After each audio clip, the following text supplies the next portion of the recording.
Does it happen to you often that your friends just start distancing themselves? You had some really close friends, but they gradually just started disappearing. They just start leaving you, and you just have no idea why this is happening. You keep ending up alone despite so many efforts. This could be really frustrating for anybody. Today, I'm gonna give you 5 reasons why your friends might be leaving you. All 5 are very important, so do watch the whole thing. Let's get right into it.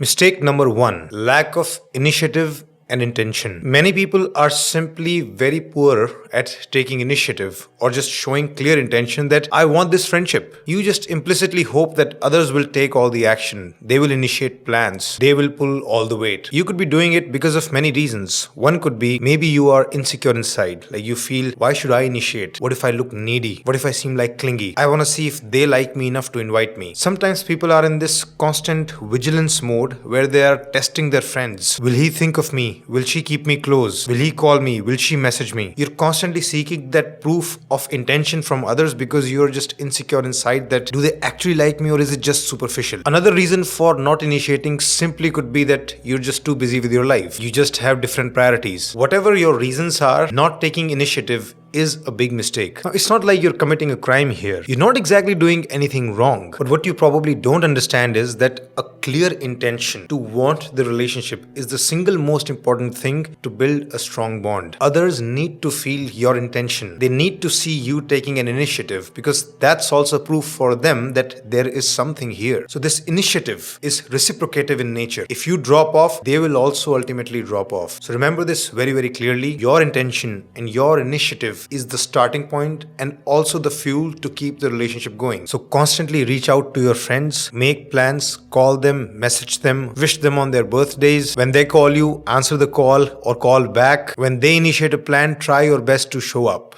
Mistake number 2, persistent complaints and negativity. This mistake has a place on Mount Rushmore in the category of friendship killers. This is one of the goats. You need to ask yourself, do you constantly complain about how dissatisfied you are with this or that? Are you persistently bringing up new issues with your friends? Why didn't you pick me up? Why didn't you come to my place? Why don't you answer my calls the first time? Why were you late on my birthday? Etc. Sometimes these complaints come in the form of sarcasm. Yeah, go hang out with your neighbor. Why would you want to take a walk with me? You're constantly complaining because you just want something more, something different from your friends. You may justify it by saying that behind your complaints there is love. Like you really want to feel close to that person. That's why you are complaining to fix things. But please remember, these complaints can get annoying really quickly. Once in a while, if you get upset, it's fine. It's okay. I mean, that's even cute because you're showing some emotion. But if this becomes your default way of interacting, like in every meeting you're just taunting or complaining or crying or whatever, your friends will be fed up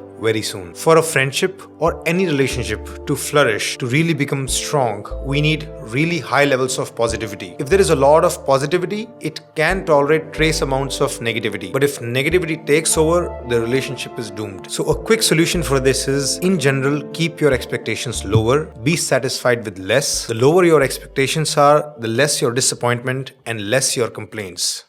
Mistake number 3, jealousy, competition and backstabbing. I did a survey on Facebook and I asked people, why did you distance yourself from your friends? And the most common answer was this one. Most people leave friendships because the friend was in constant competition mode. The friend was showing high levels of envy and jealousy. And so many people even mentioned that their friends actively sabotaged them. They did things to hurt their success. Now I want you to reflect. Do you do any of the following or anything similar? If someone is praising your friend, you feel like contradicting that praise, you immediately try to say something mocking, ridiculing, or even judgmental. Like someone says to your friend, oh, you look bigger, gained a lot of muscles, eh? Nah, it's just fats. When you hear that your friend got a big salary hike, you really become unhappy or insecure inside. You found a place where you can get really nice, fancy clothes at cheap prices, but you hesitate in sharing with your friend because you don't want your friend to look as good as you. See, if you're doing things like these, if you genuinely feel very competitive with your friends, and if you do things that actively creates obstacle in your friends' ways, please remember, no matter how smart you are, how cleverly you do it, they'll realize it soon sooner or later.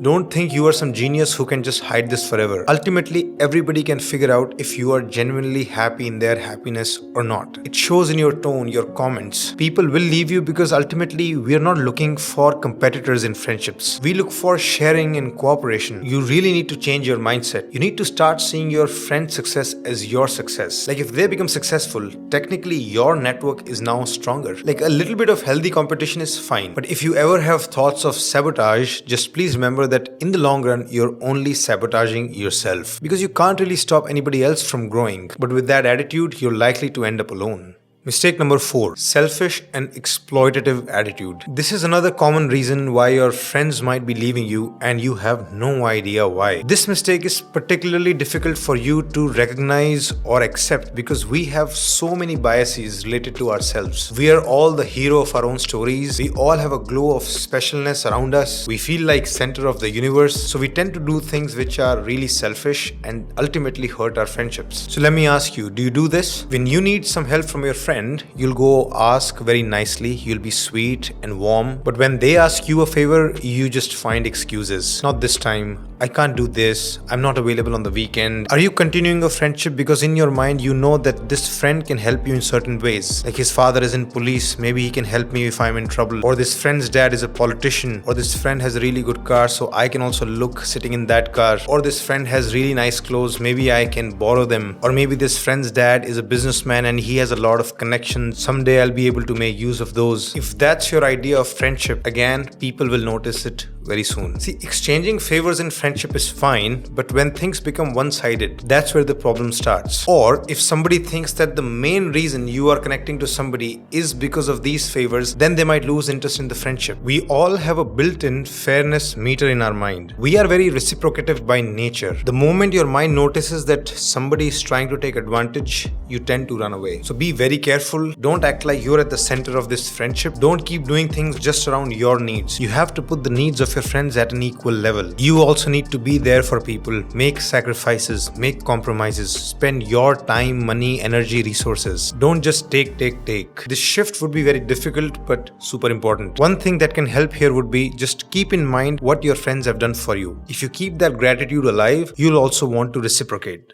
Mistake number 5, bad with money. This is again something people don't realize they're doing until it's too late. Some people are just not very honest or clear with money, and troubles or conflicts around money has ruined more friendships than you can imagine. Money ruins relationship even among families. What do you think will happen to friendships? So now I want you to think again. Reflect. When you go out with your friends, do you try to find a way to not pay your share of money? Or do you pay your share very late every time? At this moment, do you still owe your friends some money for no reason? When ordering food, you say, oh no, I don't want to eat anything. But then other people order food and you try to take food from them. You rationalize it by saying, oh, it's just food. I mean, so what? Friends share food all the time. That's true, but when was the last time you ordered food and gave it to others? See, whenever you try to be clever, you ultimately only fool yourself. Other people see through you very quickly. By the way, I'm not talking about being stingy here. Some people simply spend less. Although too much stinginess can also be annoying for other people, but that's not the point here. I'm talking about a little bit of dishonesty, like escaping your responsibilities. I'm talking about not pulling your own weight. Just ask yourself, does it happen that your friends have to keep reminding you to pay them back? If all of that is true, this may be the reason people might be going away. So I suggest be very clear and honest with money. Have very clearly drawn boundaries. When it comes to money, go by the simple rule, I don't want any monetary benefit from my friends. That's not what friends are for. Pay your share whenever you can in advance. Pay your debts as soon as possible. Friendships anyway are so difficult. Why add extra burden to this by adding resentment around money? These were my 5 big reasons. If this video get great views, I actually have 5 more reasons why your friends might be leaving you. I'll make a part 2 of this. Also, please tell me in the comments which of these mistakes you might be making or your friends might be making. And of course, share this video with a friend who needs to hear this. And if you liked the video, please like the video and do subscribe and hit the bell icon. That's what keeps me going. Thanks for listening. Shridhar Life School is a team of psychologists who specialize in counseling. If you're going through very difficult times or you want to achieve higher well-being, we offer one-on-one counseling for individuals, couples, parents and their children. To book sessions, go to our website shridharlifeschool.com.